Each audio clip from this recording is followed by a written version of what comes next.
नमस्कार, knocking-news.com में आपका स्वागत है। वैक्सीन को लेकर पूरी दुनिया का जो सिनेरियो है, परिदृश्य है, वो तेज़ी से बदलने जा रहा है।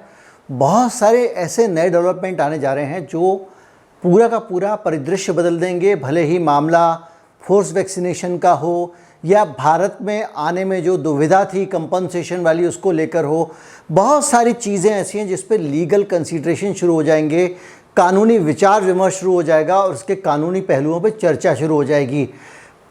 क्या वो चीज़ें हैं और किस तरह से अमेरिका का हाल है, किस तरह से वैक्सीनेशन भी बढ़ रहा है और बीमारियां भी बढ़ रही हैं, इस सारी चीज़ों पे बात करेंगे। कहीं मत जाइए, चैनल को सब्सक्राइब कर लीजिए।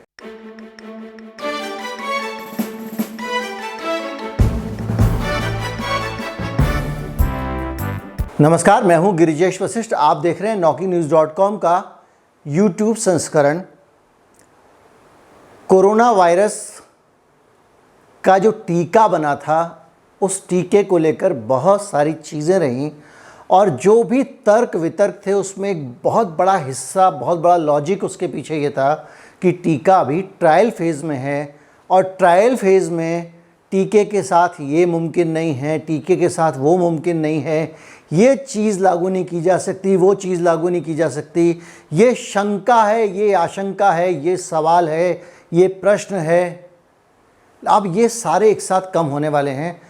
हो सकता है कि 1 महीने के अंदर टीके को अमेरिका का federal drug administration FDA final approval दे दे उसको, जो अभी ट्रायल फेज़ में है, जो इमरजेंसी अप्रूवल के अंतर्गत लोगों को टीका लगाया जा रहा है, वो फाइनल अप्रूवल हो जाए। ये बयान अमेरिका के राष्ट्रपति के जो स्वास्थ्य सलाहकार हैं, डॉक्टर एंथोनी फाउची, उन्होंने दिया है। इस बयान का क्या मतलब है, इस बयान से क्या चीज़ें बदलेंगी, इसको हम समझने की कोशिश करते हैं। जब पूरी दुनिया में लोगों को जबरन टीका लगाने या फोर्स वैक्सीनेशन को लेकर बहस हुई, तो उसमें एक तर्क बहुत प्रमुखता से दिया गया कि जो वैक्सीन अभी खुद ट्रायल फेज़ में है, उसको एक आपातकालीन उपयोग के लिए केवल अनुमति दी गई है। उसको आप ज़बरदस्ती लोगों को कैसे लगा सकते हैं, आप किसी के शरीर के ऊपर ज़बरदस्ती ट्रायल कैसे कर सकते हैं, ये एक लॉजिक था। और इस लॉजिक को सहारे बड़ी दुनिया में बहुत सारे लोग जो वैक्सीन का विरोध करते हैं या वैक्सीन के ख़िलाफ़ हैं और वैक्सीनेशन की ज़बरदस्ती को रोकने के लिए काम कर रहे हैं, उनको इस तर्क बड़ा उनके काम आ रहा था। ये तर्क उन बहुत सारे तर्कों में से था जिसको लेकर दिए जा रहे हैं। भारत में भी जब अभी बात हुई थी पिछले दिनों, अब तो फाइज़र की वैक्सीन का मामला टल गया है कि वो वैक्सीन भारत आने वाली है, तो भारत सरकार के साथ में कन्फ्लिक्ट हुआ। कन्फ्लिक्ट ये हुआ कि आप भारत में जब आएंगे तो आप, अगर उनका कहना ये था कि भाई हम भारत में आएंगे और हमारी वैक्सीन लगेगी, अगर उससे कोई एडवर्स इवेंट हुआ, लोगों को नुकसान हुआ, तो हमारे ऊपर मुकदमा नहीं होना चाहिए। इस तरह का समझौता हमसे कर लो। सरकार अंडर द कवर जो है बहुत सारी बातचीत करती रही और उनके बीच में कुछ चलता रहा। लेकिन एक तर्क हमेशा आड़े आ रहा था कि भारत में किसी भी तरह का क्लिनिकल ट्रायल बगैर मुआवजे के नहीं हो सकता। और चूंकि वैक्सीन को अभी फाइनल अप्रूवल नहीं मिला है, इसलिए हम इसको ट्रायल जो है वो मानेंगे और इस केस में अगर गड़बड़ होती है तो आपको मुआवजा देना पड़ेगा, कानून बदला नहीं जा सकता।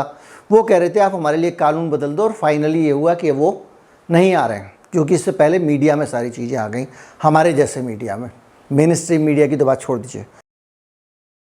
तो जो सीन बना वो अब ये बन रहा है कि फाइनल अप्रूवल 1 महीने के अंदर आ जाएगा, ऐसा फाउची का कहना है। हालांकि वो ये कह रहे हैं कि FDA जो भी काम करता है वो उसके अपने नियम कानून तरीके हैं, उनसे करता है, इसलिए वो अपने हिसाब से करेगा। लेकिन अनुमान है, ये डॉक्टर फाउची कह रहे हैं। ये स्थिति जो है अब इस पूरे सिचुएशन का असेसमेंट होगा। लोग अंदाज़ा लगाएंगे, जैसे 2 चीज़ें मैंने बताई कि शायद ये अंदाज़ा लगा सकते हैं, अंदाज़े ही हैं, क्या पता कौन सा इसमें लीगल चीज़ें होंगी, किस तरह से ये ऊँट किस करवट बैठेगा, पूरे अप्रूवल का क्या मतलब होगा, क्या वैक्सीन को सुरक्षित मान लिया जाएगा पूरी तरह से, या उसको लेकर कोई एक डाटा रिलीज होगा, कुछ नहीं जानते हम लोग। वो FDA जब तय करे, डॉक्टर फाउची नहीं बता पा रहे हैं, हम अनुमान लगा सकते हैं, अनुमान ही लगा रहे हैं, इनको अनुमान ही समझिएगा। अब आते हैं अमेरिका के। अमेरिका का जो दक्षिण हिस्सा है फ्लोरिडा, वहाँ तबाही मची हुई है और 1 लाख से ज़्यादा केसेस रोज़ आ रहे हैं। ये CDC का आंकड़ा आया है इसी बीच में। और वहाँ पे हालत ये है फ्लोरिडा में कि अगर आप इलाज, जैसे हमारे यहाँ था, अगर आप किसी और बीमारी का इलाज कराने के लिए अस्पताल जाएंगे तो अस्पताल में बेड नहीं मिलेगा, जगह ही नहीं है। लोग पूरे फ्लोरिडा में हार्ट एंड लंग मशीन का काम था, उसके लिए एक से दूसरे अस्पताल धक्के खा रहे हैं पेशेंट। USA टुडे ने केस स्टडी दी हैं और उनको कहीं बेड नहीं मिल रहा है, कहीं इलाज नहीं मिल रहा है, क्योंकि सारे बेड कोविड पेशेंट से भर गए हैं। ये फ्लोरिडा का हाल है। अब फ्लोरिडा का अगर ये हाल है तो आप ये मान के चलिए कि अमेरिका, जिसका दावा किया जा रहा है इसमें बहुत सारा वैक्सीनेशन हो चुका है, तो एक सहज स्वाभाविक प्रश्न मन में उठता है कि फ्लोरिडा में टीकाकरण कितना हुआ है। फ्लोरिडा में 50% से थोड़ा ही कम टीकाकरण हुआ है। अच्छा खासा कर्व है, तेज़ी से टीकाकरण वहाँ हो रहा है। जब इतना सारा टीकाकरण हो रहा है तो केस क्यों बढ़ रहे हैं? अगेन आप CDC पे जाएंगे, CDC की एडवाइजरी पे जाएंगे कि मास्क लगा लें। डेल्टा वेरिएंट पे दोनों लोग काम नहीं कर रहे हैं टीके। अब बाकी जो है वो दोनों टीके काम नहीं कर रहे हैं, तो इसके बाद में क्या तोड़ निकलेगा? क्या इसके बाद में होने जा रहा है? क्या तीसरा टीका लाया जाएगा? क्योंकि जब ये बात कही जा रही है कि भाई दोनों टीके के बाद नहीं हो रहा है, कोई बूस्टर डोज आएगा या कोई एक डिफरेंट टीका आएगा या कोई और तरीका अपनाया जाएगा इलाज का, क्योंकि ऐसे तो इंसानियत को नहीं छोड़ सकते ना, जैसे आपने पिछले काफ़ी समय से छोड़ के रखा हुआ है। आप ये मान के चल रहे हैं कि टीका परमानेंट इलाज कर देगा, लेकिन अब समझ में आ रहा है कि कुछ और बेहतर करने की ज़रूरत है। जो अभी तक है वो तो अच्छा होगा, लेकिन और बेहतर करने की ज़रूरत है। तो बेहतर करने के लिए आपको जो है अब समझना पड़ेगा कि ये बेहतर क्या करने वाले हैं, इनके दिमाग में क्या बेहतर चल रहा होगा। ये तो यही बता सकते हैं, हम तो बता नहीं सकते हैं, लेकिन ये ज़रूर लग रहा है कि अब कुछ बेहतर करने की स्थितियां बन रही हैं। और चारों तरफ से जो हालात बन रहे हैं उसके मद्देनज़र एक तो टीका आने वाला, उसको परमानेंट अप्रूवल वाली बात, दूसरा दोनों टीकों से के बावजूद केस बढ़ने वाली अमेरिका जैसे देश में बात, ये सब चीज़ें मिला के कुछ इशारा कर रही हैं, कुछ हालात बदलते हुए दिख रहे हैं। हालात क्या होंगे पता नहीं, अनुमान ही लगा सकते हैं हम।